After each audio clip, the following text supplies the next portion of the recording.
The body lies in Babylon, 32 years old, undefeated in battle, dead, possibly from poison, possibly from fever, possibly from the weight of knowing that Conquest has a ceiling and he'd just hit it. But here's what they don't tell you in the marble bust version of history. Alexander the Great wasn't just a military genius. He was a financial psychopath in the truest sense, someone who understood that loyalty, glory, and empire are nothing more than elaborate payment systems. Different currencies, same transaction. Most people think he conquered the known world through tactical brilliance, through the phalanx formation, through sheer audacity. That's the story they teach children. It's not entirely wrong, it's just incomplete. The real question isn't how he won battles. It's how he paid for them. How he kept 47,000 men marching east for 11 years without a mutiny that stuck. How he turned soldiers into shareholders of an empire that didn't exist yet. The answer lives in the shadow, the part of Alexander that historians polish away because it complicates the hero narrative. He didn't finance a world without borders. He weaponized borderlessness itself, turned economic chaos into a feature, not a bug, made conquest self-funding in a way that would make modern venture capitalists weep with envy. Let's start with what he inherited. Most people assume Alexander began with wealth. Wrong. He began with debt. When Philip II, his father, died in 336 BCE, the Macedonian treasury was effectively hollow.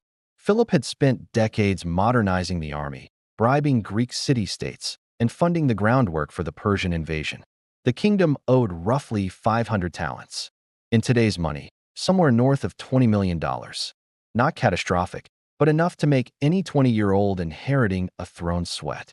Here's the shadow move. Alexander didn't pay it back. He doubled down. Within 2 years, he crossed into Asia Minor with an army he couldn't afford for more than 3 months of campaigning. No supply lines back to Macedonia. No treasury reserves. Just a psychological contract with 35,000 infantry and 5,000 cavalry that went something like this. I can't pay you now, but I can make you rich beyond measure if you trust me long enough to reach Persia. This is the first crack in the heroic facade. He wasn't leading men on a noble quest. He was running a Ponzi scheme with swords. The whole enterprise depended on winning fast and winning big, because if they stalled, if they lost a major battle, the entire financial structure collapsed and the army disbanded. The Battle of Granicus River, his first major engagement in 334 BC, wasn't just a military victory. It was a proof of concept. Alexander routed the Persian satraps, seized their regional treasuries, and immediately distributed a portion to his men. Not as salary, as plunder. He reframed compensation. Soldiers weren't wage earners anymore. They were investors in a hyper-violent startup where every victory was an IPO. But here's where it gets darker. Alexander understood something most leaders miss. You can't just pay people. You have to make them complicit. After Granicus, he did something strange. He sent 300 Persian suits of armor back to Athens as a dedication to the goddess Athena. The inscription read, Alexander, son of Philip, and the Greeks, except the Spartans, present this offering from the spoils taken from the barbarians inhabiting Asia. Notice the framing. Not, I conquered. Not even we conquered. It's the Greeks conquered. He's distributing credit, making the entire Greek world, even those who didn't send troops, psychologically invested in his success. It's a PR move, yes, but it's also a financial hedge. If Athens feels ownership over the campaign, they're less likely to fund his enemies. He's turning potential opposition into passive stakeholders. The genius wasn't just in the military tactics. It was in understanding that perception is a tradable asset. Every city that heard about his victories, every merchant who saw Persian gold flowing back to Greek markets, every politician who received a share of the spoils, they all became investors in Alexander's continued success. Their wealth was now tied to his advancement. Stop him, and you stop your own profit stream. Now, let's talk about Darius III, the Persian king of kings, the richest man on earth, the guy sitting on a treasury system that made Macedonia look like a lemonade stand. When Alexander smashed the Persian army at Issus in 333 BCE, he didn't just win a battle. He captured Darius's baggage train, the royal family, the concubines, and roughly 3,000 talents in coin and bullion. That's $120 million in immediate liquidity. Most conquerors would have celebrated, distributed the wealth, declared victory. Alexander did the opposite. He held the royal family hostage, but treated them like guests, gave them their own servants, their own cooks, protected them from harm. Why? Because he was thinking 3 moves ahead. The moment you execute or ransom a king's family, you make the conflict personal. It becomes revenge. But if you treat them well, you send a message to every satrap, every governor, every local ruler in the Persian Empire. Surrender to me, and your life improves. Resist, and you lose everything. It's not mercy. It's marketing. He's rebranding conquest as regime change, making it easier for Persian elites to flip sides without losing face. And every time a city surrendered without a fight, Alexander saved money, saved lives, and accelerated the timeline to the next treasure vault. But there's something more sinister happening here. Alexander wasn't just being strategic about the royal family. He was studying them, learning Persian court protocol, understanding their administrative systems, observing how Persian nobility maintained control over vast territories with relatively small military presence. The Persians had cracked a code that the Greeks never fully understood. You don't need to occupy territory with soldiers if you can occupy it with economic incentives. The satrap system, essentially regional governors with significant autonomy, worked because it aligned local elite interests with imperial interests. The satraps got rich. The empire got taxes. Everyone won as long as the system held. Alexander saw this and recognized something crucial. He didn't need to destroy Persia. He needed to become it. After Issus, he turned south, ignored Darius's retreat, headed straight for the Phoenician coast, Tyre, Sidon, Gaza. Why? Because these weren't just cities. They were banks. The Phoenicians controlled Mediterranean trade. Their ports were where Persian wealth converted into Greek liquidity. By taking them, Alexander didn't just cut off Darius's access to naval power. He seized the economic arteries of the empire. The siege of Tyre alone took 7 months. Insane commitment for a single city. But Alexander knew, control Tyre, control the money supply. It's the ancient equivalent of capturing the Federal Reserve. Here's what makes this particularly cold-blooded. During the siege, Tyre's leadership believed they were safe. The city was built on an island, half a mile offshore. No army in history had successfully taken it. Alexander's response? He built a causeway, literally created a land bridge by dumping rubble, timber, and stone into the Mediterranean for months. The engineering was impressive. The psychology was terrifying. He was demonstrating to every other city in the Persian Empire, geography doesn't protect you. Walls don't protect you. The ocean doesn't protect you. Nothing protects you except my decision to let you live. When Tyre finally fell, he crucified 2,000 military-age males and sold 30,000 people into slavery. Excessive? Absolutely. But calculated. He needed the other Phoenician cities to surrender without resistance. And they did. Sidon opened its gates. So did most of the coastal cities. The massacre at Tyre saved him years of additional sieges. This is the duality at the heart of Alexander's financial model. He could be extraordinarily generous to those who submitted and apocalyptically brutal to those who resisted. The choice was binary. There was no middle ground. And that clarity made the economic decision simple for local rulers: surrender and prosper, or resist and die. By 331 BCE, Alexander had accumulated enough wealth to field multiple armies. But he didn't. He kept his force concentrated. Why? Because splitting his army would have diluted the psychological impact. The whole point was to create an unstoppable momentum, a sense that resistance was futile because Alexander himself was present, undefeated, inevitable. This is where his understanding of military finance gets truly sophisticated. Every soldier who marched with Alexander could tell people back home, I was there when he crossed the Hellespont. I was there at Granicus. I was there at Issus. That social capital was worth more than gold. It created recruitment opportunities. Veterans could retire wealthy and respected. Their sons wanted to join. The army became self-perpetuating, not through conscription, but through aspiration. At Gaugamela, he crushed Darius's last major army, then sprinted to Babylon, Susa, and Persepolis, the 3 great treasure cities. The haul was obscene. Conservative estimates put it at 180,000 talents. That's over $7 billion in precious metals. Enough to pay his army for 200 years. And here's where the shadow gets interesting. He burned Persepolis, the cultural heart of the Persian Empire. Historians argue about whether it was intentional or a drunken accident during a feast. Some say it was revenge for the Persian burning of Athens 150 years earlier. Others say it was a political signal to the Greek world that he was still one of them. But psychologically, it doesn't matter. The effect was the same. He destroyed the symbol of Persian unity while keeping the system of Persian administration intact. It's a mobster move. You kill the old boss, but you keep his accountants. From a financial perspective, this is genius. He doesn't have to build a new bureaucracy. He just inherits the most efficient tax system in the ancient world, one that's been extracting wealth from Egypt to India for 200 years. He keeps the satraps who submit, executes the ones who resist. And suddenly, he's not spending money on occupation. The empire is paying for its own conquest. Think about the accounting here. Before Persepolis, Alexander was spending resources to conquer. After Persepolis, the conquered territories were funding the next phase of conquest. The empire had become a self-sustaining machine. Each new province added tax revenue. Each new treasure vault funded the next campaign. The only way to keep it solvent was to keep expanding.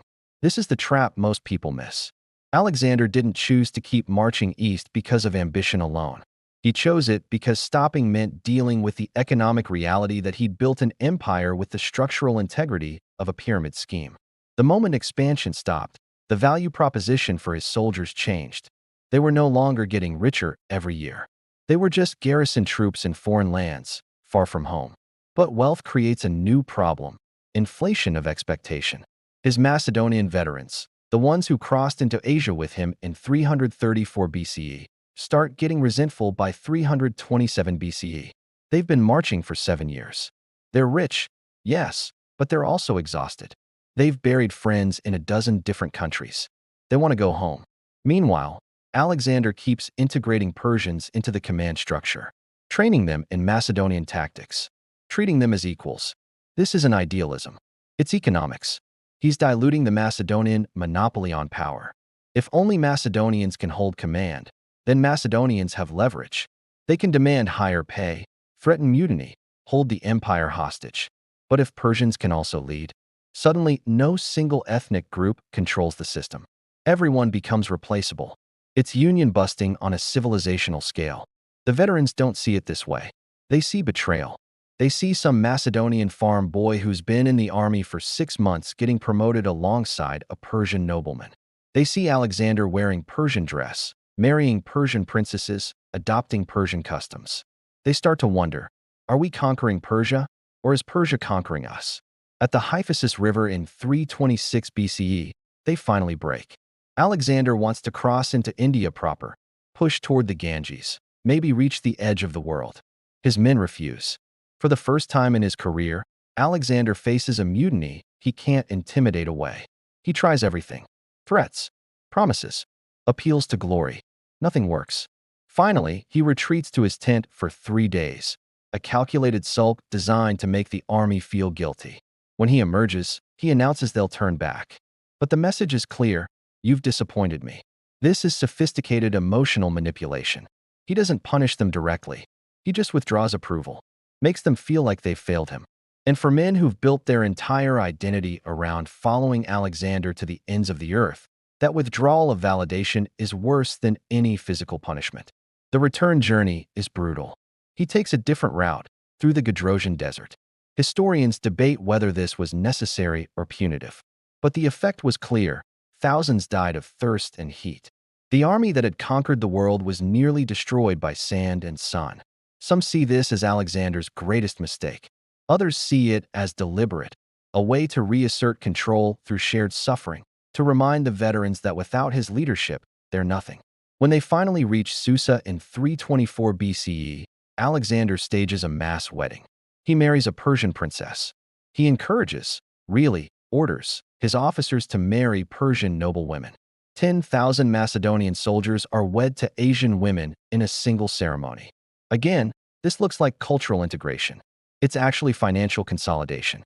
These marriages create kinship ties that transcend ethnic boundaries. The children of these unions will have claims to both Macedonian and Persian legitimacy. In one generation, the empire won't be occupiers ruling natives. It'll be a blended aristocracy with shared bloodlines. But there's a darker element. These marriages also make desertion nearly impossible. If you're a Macedonian soldier married to a Persian woman with children, you can't just go home to Macedonia. Your family is here. Your wealth is here. Your legacy is here. Alexander has turned personal relationships into golden handcuffs. At Opis, also in 324 BCE, the Macedonians finally mutiny again. They're furious about the Persian integration, about the endless marching, about the mass weddings, about Alexander's increasing megalomania, his insistence on Persian proskynesis, prostration before the king, his claims to divine ancestry, his apparent belief that he's more god than man. Alexander's response is a masterclass in psychological warfare. He doesn't beg. He doesn't compromise. He dismisses 10,000 veterans, tells them to go home, announces he'll build a new army from Persians alone. The veterans break. They weep. They beg him to take them back. Why? Because he's just demonstrated that their military expertise, their years of service, their veteran status, none of it matters. He doesn't need them. And in that moment, they realize that their entire identity, their entire social value, is tied to being Alexander's men. Without that, they're just middle-aged soldiers with war injuries and no homeland to return to. He takes them back, but the power dynamic has permanently shifted. They're not his partners anymore. They're employees, and he's just demonstrated that he doesn't need them. He tolerates them. This is the darkest financial truth of Alexander's empire. He built a system where loyalty was a commodity, and he controlled the supply. The reconciliation feast that follows is theatrical genius. Alexander hosts a banquet for 9,000 people, Macedonians and Persians seated together. He makes sacrifices to the gods. He prays for harmony between the two peoples. Every gesture is calculated to look like magnanimity, but the subtext is dominance. He's not asking for unity, he's declaring it. And anyone who objects has just watched what happens to those who resist his vision. The financial implications are staggering. By this point, Alexander controls roughly 70% of the world's known precious metal reserves. The treasuries of Babylon, Susa, Persepolis, Ecbatana, cities that had accumulated wealth for centuries, are now his. But precious metals are only valuable if they circulate. Hoard them, and you create deflation in your territories and inflation in everyone else's. Alexander's solution is counterintuitive. He spends aggressively. Lavish gifts to loyal followers. Massive public works projects. New cities founded across the empire. At least 20 named Alexandria. Each one a miniature replica of Greek civic institutions planted in foreign soil. These aren't vanity projects. They're economic anchors. Each new Alexandria becomes a trade hub, a garrison point, a cultural transmission node. But they're also sunk costs. Once you've built a city, you have to defend it.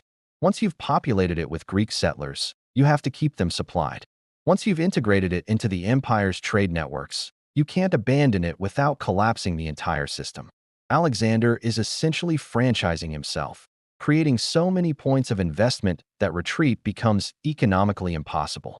This explains why he keeps pushing east even when the strategic value diminishes. It's not just megalomania. It's that every new conquest creates obligations that require more conquest to fulfill. The army needs to be paid. The cities need to be supplied. The trade routes need to be protected. And all of that requires more territory, more taxation, more expansion. Consider the economics of the Indian campaign. By 326 BCE, Alexander has been away from Macedonia for 8 years. His supply lines stretch thousands of miles. The terrain is hostile. The climate is brutal. The enemy, King Porus, fields war elephants that terrify his cavalry. From a cost-benefit perspective, invading India makes no sense. But from a momentum perspective, it's essential. If he stops at the border of India, he's admitting there are limits. And limits create questions. Why can't we cross this river? If we can't cross this river, what else can't we do? Once the army starts questioning his invincibility, the entire psychological structure begins to crack. So he crosses anyway, defeats Porus at the Battle of the Hydaspes despite losing significant numbers to the elephants. And here's where you see the shadow logic most clearly. Porus, who fought bravely and nearly won, is not executed. He's not even deposed. Alexander reinstates him as a client king with even more territory than before. Why would you expand the territory of someone who just tried to kill you? Because Porus is now more valuable as an ally than a corpse. His reputation as a fierce warrior makes his submission meaningful. Every other Indian king now has to calculate. If Porus couldn't beat Alexander, what chance do I have? And if Porus prospered by submitting, maybe resistance isn't worth it. This is venture capital logic applied to warfare. You don't just defeat your competition. You acquire them. Give them equity in your vision, and use their credibility to attract the next round of investors. Porus becomes a walking advertisement for the benefits of joining Alexander's empire. But this creates a new problem: legitimacy dilution. The more kings Alexander confirms in power, the less special his own kingship becomes. He's not ruling Persia directly. He's ruling through Persians. He's not governing India. He's governing through Indians. At what point does Alexander's empire just become a loose confederation of client states that could fracture the moment he's no longer personally present to hold them together? Alexander's answer to this question reveals his deepest psychological need. He starts claiming divine ancestry. Not metaphorical divinity, literal godhood. He's not just Alexander, son of Philip. He's Alexander, son of Zeus Ammon. The visit to the oracle at Siwa in Egypt in 331 BCE confirms it, or so he claims. The priests acknowledge him as the son of Ammon, the Egyptian equivalent of Zeus. Most historians treat this as eccentric arrogance. But financially, it's genius. If you're a god, you don't need institutional legitimacy. You don't need to justify your rule through Macedonian tradition or Persian precedent or Indian custom. Your authority is inherent, transcendent, unquestionable. You can be simultaneously Macedonian king, Persian Shah, and Egyptian pharaoh because you exist outside and above all these categories. It also solves the succession problem, or at least postpones it. If you're divine, you don't age normally. You don't die normally. Your rule isn't temporary, it's eternal. This buys psychological time. The veterans stop asking when they can go home because home is wherever the God King decides it is. But there's a cost. Claiming divinity alienates the very people who knew you before you became divine. The Macedonian nobles who grew up with Alexander, who remember him as Philip's ambitious son, don't buy it. They see the Persian costume, the proskynesis, the divine pretensions, and they see betrayal. Not of Macedon specifically, betrayal of reality itself. This is when the executions start getting personal. Philotas, accused of conspiracy in 330 BCE, is tortured and executed. His father, Parmenion, too powerful to be left alive after his son's death, is assassinated on Alexander's orders. Clitus the Black, who saved Alexander's life at Granicus, is killed by Alexander personally during a drunken argument in 328 BCE. Callisthenes, the official historian who refuses to perform proskynesis, is arrested on fabricated treason charges and dies in custody. These aren't random purges. They're targeted removals of anyone who represents the old Alexander, the Macedonian prince who fought alongside his men rather than above them. Each execution is a message. The person you followed into Persia is gone. The God King is all that remains. Adapt or die. From a financial control perspective, this makes sense. Parmenion represented the old guard, the veterans who expected consultation, who believed they had earned influence through service. Alexander couldn't have Parmenion questioning his decisions or serving as a rallying point for discontent. Clitus represented authenticity, someone willing to call out Alexander's Persian affectations publicly. Callisthenes represented intellectual independence, a willingness to record history honestly rather than as propaganda. All three threatened the narrative Alexander was constructing, that his rule was inevitable, divine, and beyond criticism. So all three had to go. This is where the mainstream narrative and the shadow narrative diverge most sharply. The mainstream sees these as tragic flaws, moments where Alexander's temper or paranoia got the better of him.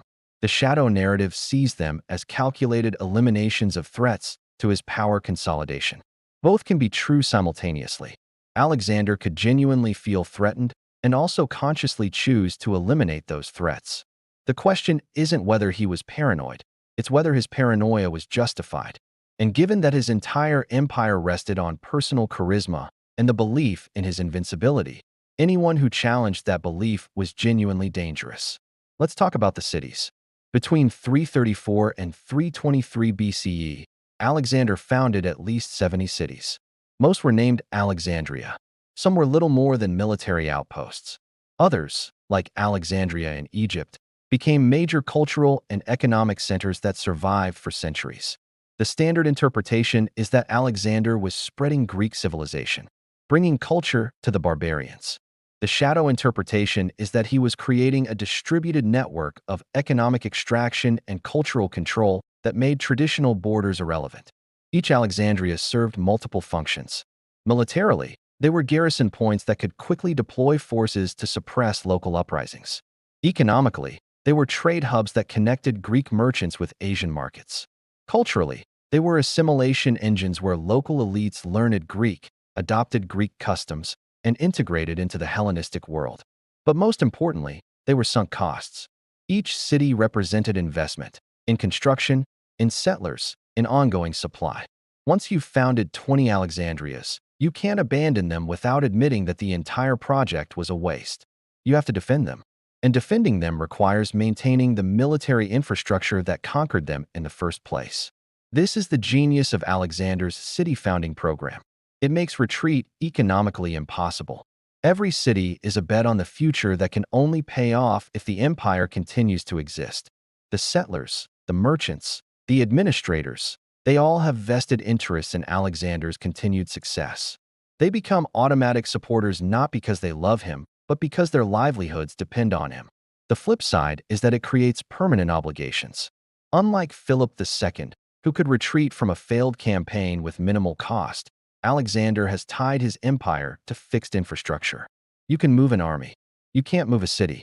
And every city he founds is a promise that he'll protect it, supply it, integrate it into a functioning empire. By 323 BCE, when he dies, he's made more promises than any human could possibly keep. The death itself is suspicious. The sources disagree wildly. Some say fever. Some say excessive drinking.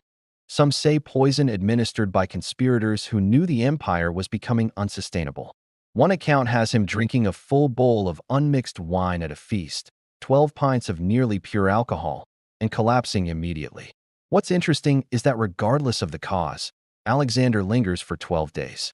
12 days during which he can barely speak, during which his generals argue about succession, during which the administrative machinery of empire starts to grind uncertainly. And what does he do? According to most sources, he keeps giving orders, keeps planning the Arabian campaign, keeps behaving as if he'll recover and continue marching. Right up until the end, he refuses to acknowledge that the momentum might stop. When his generals ask who should succeed him, he allegedly whispers, the strongest. Not his son, not his brother, not any particular person, just the strongest. It's the most honest thing he ever said about power. It goes to whoever can take it and hold it. Within hours of his death, the partition of Babylon begins. His generals carve up the empire. Ptolemy takes Egypt. Seleucus takes Persia and Mesopotamia.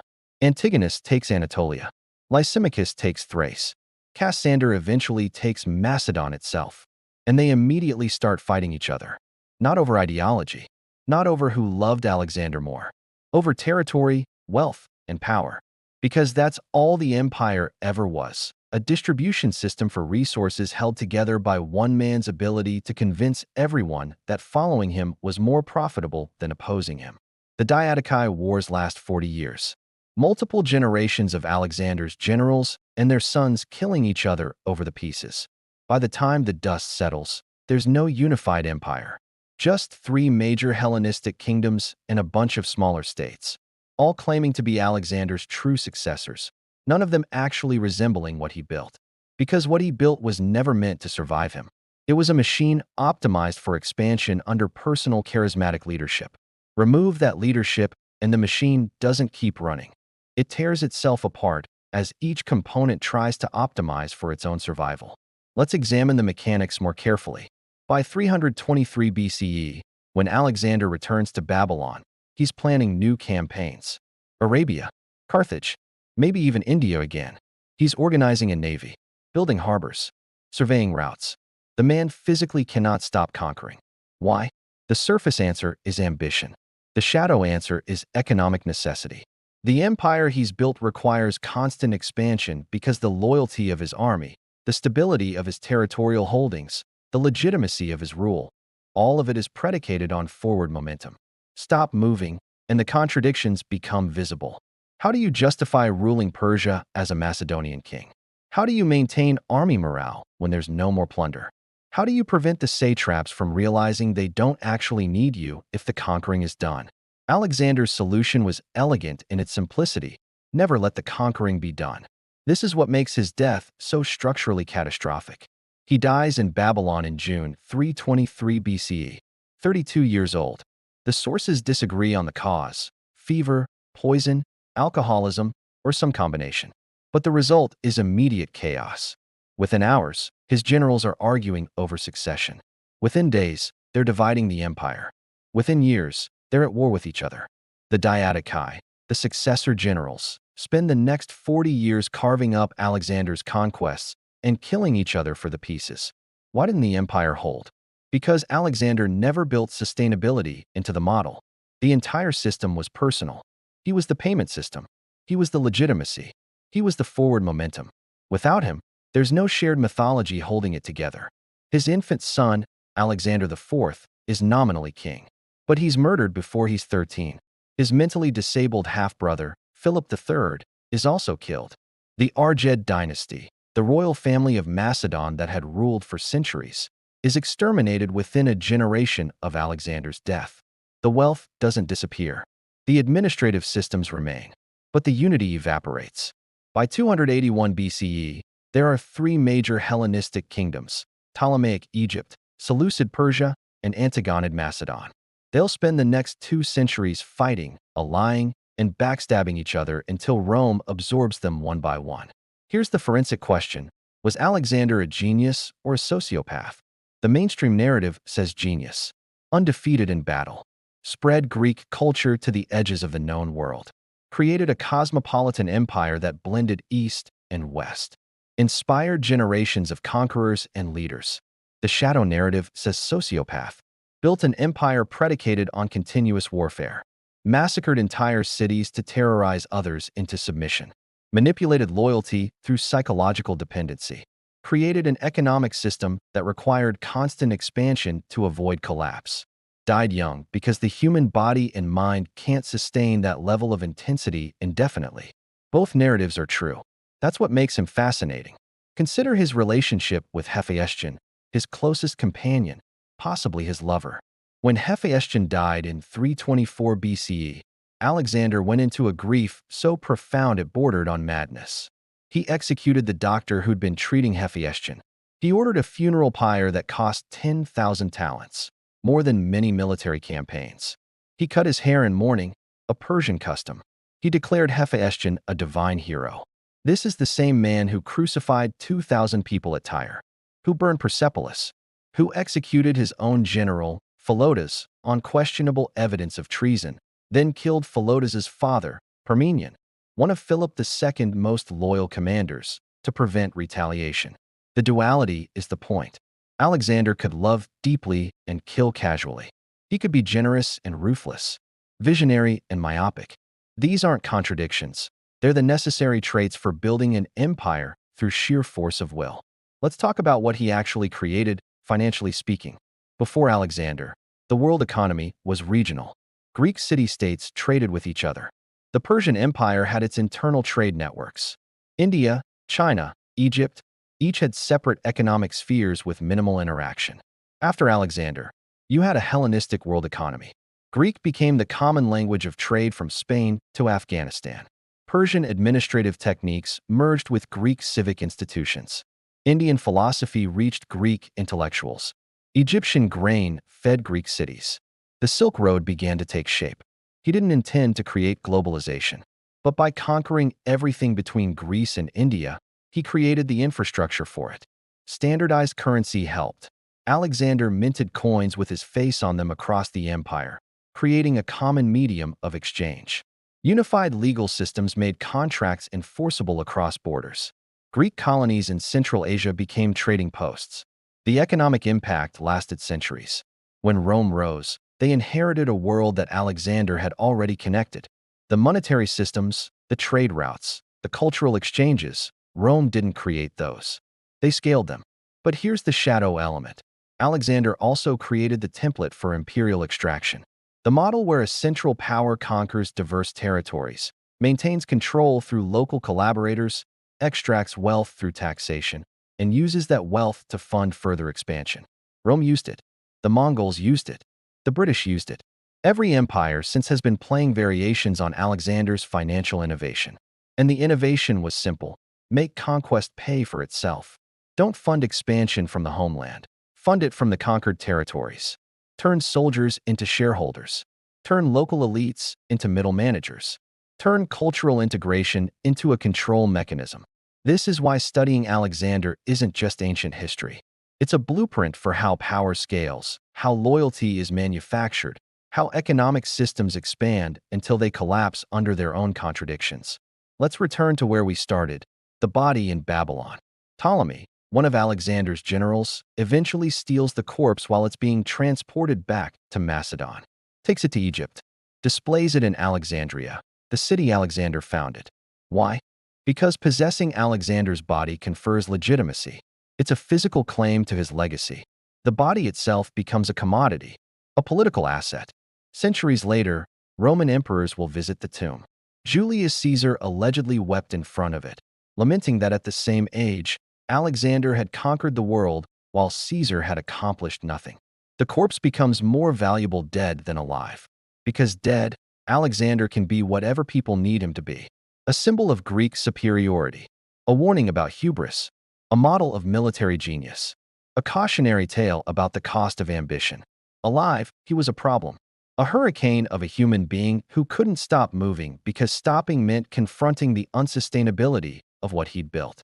Here's the final forensic assessment. Alexander the Great didn't conquer the world through superior values or noble purpose. He built a machine that converted human ambition into forward momentum, turned soldiers into investors, turned enemies into middle managers, turned wealth into more conquest, which created more wealth, which required more conquest. He understood that empire isn't land. It's a financial agreement between people who believe the future will be more profitable than the present. And the moment that belief cracks, the empire ends. But let's get more specific about the mechanics. Alexander's empire worked because he solved three fundamental problems that destroy most conquests. First, the compensation problem. Traditional armies pay soldiers wages. But wages create labor dynamics. Soldiers can strike, demand better pay, or simply leave if they're unsatisfied. Alexander eliminated this by turning compensation into equity. You don't get paid for conquering Persia. You get Persia. Every soldier became a stakeholder in the outcome, which meant every soldier had an incentive to keep fighting until the dividends paid out. Second, the legitimacy problem. Most conquerors rule as foreigners, occupiers extracting wealth from resentful populations. This creates constant rebellion and requires expensive occupation forces. Alexander solved this by becoming native everywhere. He didn't rule Persia as a Macedonian. He ruled it as the new Persian king. He didn't occupy Egypt. He became pharaoh. He didn't conquer through cultural replacement, but through cultural addition. The empire wasn't Macedonian. It was Macedonian and Persian and Egyptian and Indian. This made resistance harder because he wasn't destroying local identity. He was incorporating it. Third, the logistics problem. Armies need supply lines. Supply lines are vulnerable and expensive. The farther you get from your homeland, the more fragile they become. Alexander solved this through a simple insight. Don't supply the army from home. Supply it from the territories you conquer. Each new conquest funds the next one. The empire becomes self-financing as long as it keeps expanding. These three solutions, equity-based compensation, cultural incorporation, and self-financing expansion, are brilliant. They're also unsustainable because they all require the same thing: perpetual growth. The moment growth stops, all three mechanisms break down simultaneously. Soldiers without new conquests are just expensive mercenaries. Cultural incorporation without expansion is just occupation with better PR. Self-financing without new territories is just taxation of a static population, which eventually causes resentment and rebellion. Alexander never had to deal with these contradictions because he never stopped growing. He marched for 11 years straight and died still planning the next campaign. In a way, his early death was the best possible outcome for his legend. He never had to govern a stable empire. He never had to manage decline.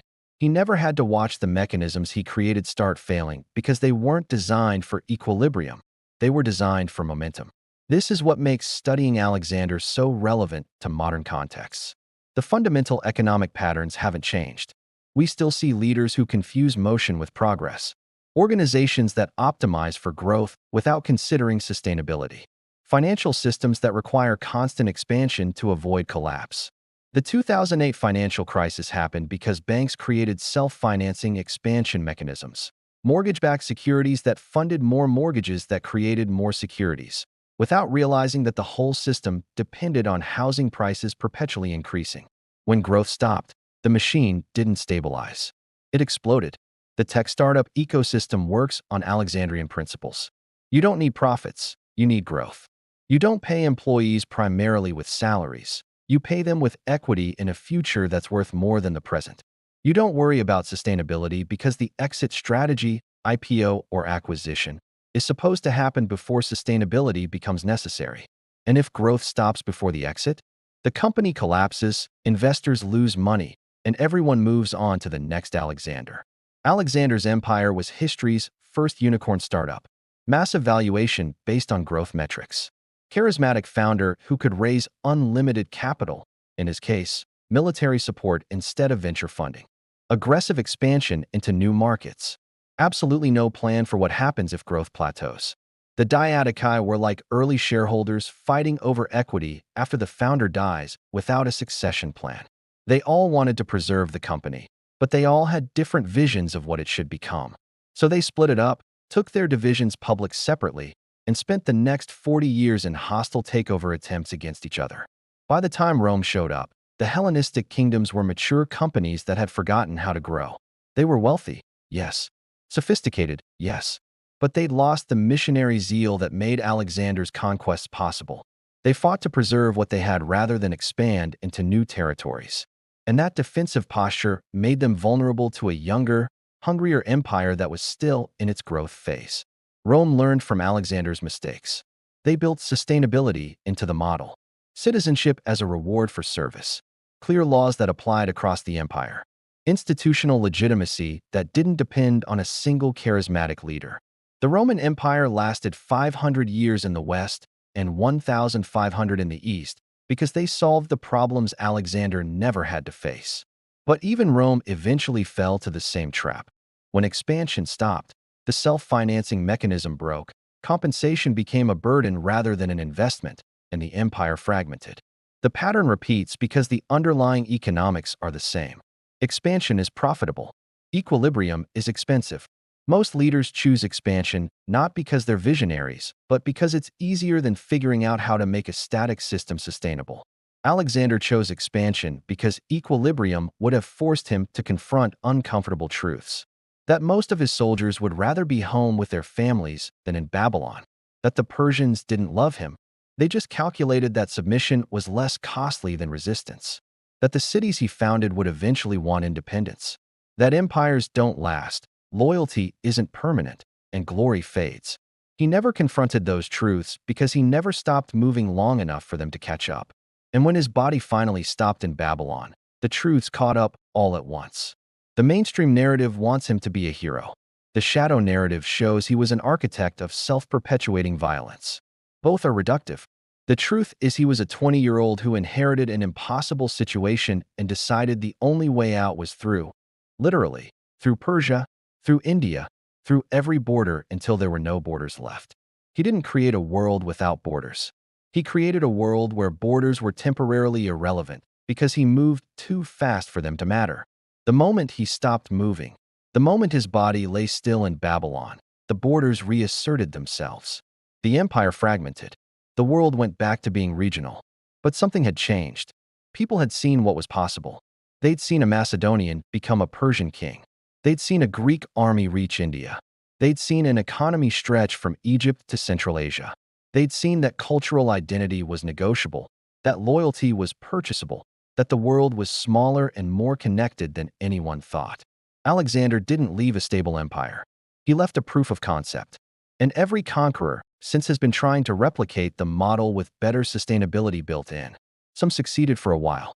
The Mongols under Genghis Khan used almost identical tactics: equity-based compensation through plunder, cultural incorporation of conquered elites, self-financing expansion. They lasted longer than Alexander's empire, but still fragmented when the expansion stopped. The British Empire tried a different approach: institutional legitimacy through parliamentary systems, economic extraction through regulated trade rather than direct plunder, cultural incorporation through education and conversion. They lasted centuries, but ultimately faced the same problem. When the costs of maintaining empire exceeded the benefits of expansion, the whole system became unsustainable. Modern corporations face the same dynamics. Amazon works as long as it's expanding into new markets. The moment it saturates and becomes a mature company managing existing territory, the growth story changes, and so does the valuation. Investors don't want equilibrium. They want the next India, the next Persia, the next unconquered market. The body lies in Babylon, then in Alexandria, then lost to history, possibly destroyed, possibly buried under modern buildings, possibly dissolved in the Mediterranean when Ptolemy's tomb was looted. But the model survives. The understanding that if you move fast enough, align incentives correctly, and make people complicit in your success, you can build something that transcends any individual border or barrier. You just can't make it last forever. Because the only thing that made it work was the man himself, his charisma, his ruthlessness, his absolute refusal to accept limits. And when he died, the entire structure revealed itself to be not an empire, but an extended performance of inevitability. The genius was making people believe it was real while it was happening. The tragedy was that it could only ever be temporary. The lesson isn't that empire is impossible. It's that empire without sustainability is just organized violence with good PR. Alexander had the best PR in history. But when the cameras stopped rolling, when his body went still, the illusion collapsed and everyone went back to fighting over the pieces. That's not a failure. It's just the truth. Borders don't disappear because one man wills them away. They disappear because economic incentives align in ways that make them irrelevant. And the moment those incentives change, the borders come back. Alexander the Great financed a world without borders by making the conquest itself the business model. The movement was the profit. The expansion was the payment. And the moment he stopped moving, the whole thing stopped working. The body lies somewhere, lost to time.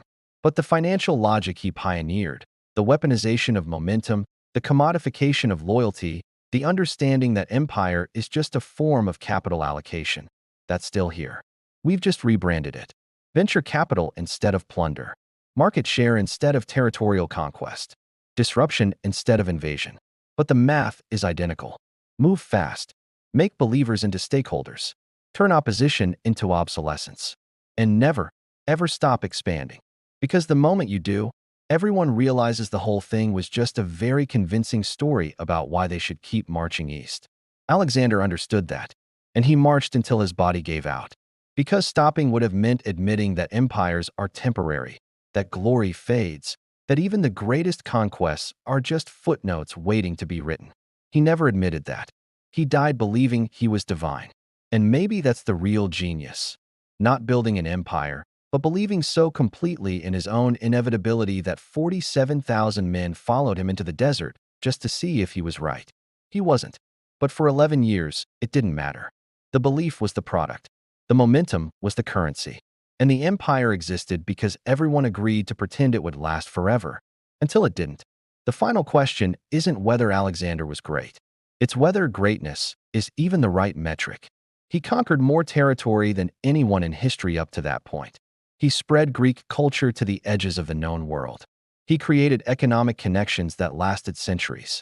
He inspired countless imitators and changed the course of civilization. He also massacred cities, executed friends, burned cultural treasures, and built a system so dependent on his personal leadership that it collapsed within years of his death. Both things are true. The hero and the sociopath are the same person. The genius and the monster are the same story. And trying to separate them, to claim he was one but not the other, misses the point entirely. He was a human being who discovered that if you're willing to sacrifice everything, morality, stability, sustainability, eventually your own life, you can achieve the impossible for a brief, shining moment before reality reasserts itself. That's the shadow truth of Alexander the Great. Not that he was evil, not that he was noble, but that he understood the price of empire and paid it anyway, fully knowing that the bill would come due the moment he stopped moving. And in Babylon, in June of 323 BCE, he finally stopped moving. The body went still. The empire fragmented. The borders came back. But somewhere, in some boardroom or military command center or entrepreneur's garage, someone is reading about Alexander and thinking, I could do it better. I could build something that lasts. I just need to move faster, fight harder, expand further. And the cycle begins again. Because the real legacy of Alexander the Great isn't the territory he conquered. It's the belief, the dangerous, seductive, ultimately false belief, that momentum can substitute for sustainability, that charisma can replace institutions, that if you just move fast enough, the rules don't apply. They always apply. Eventually, when the body stops moving and the empire has to stand on its own foundations. Alexander never had to learn that lesson. He died first. The rest of us are still learning it, 2,000 years later, one collapsed empire at a time.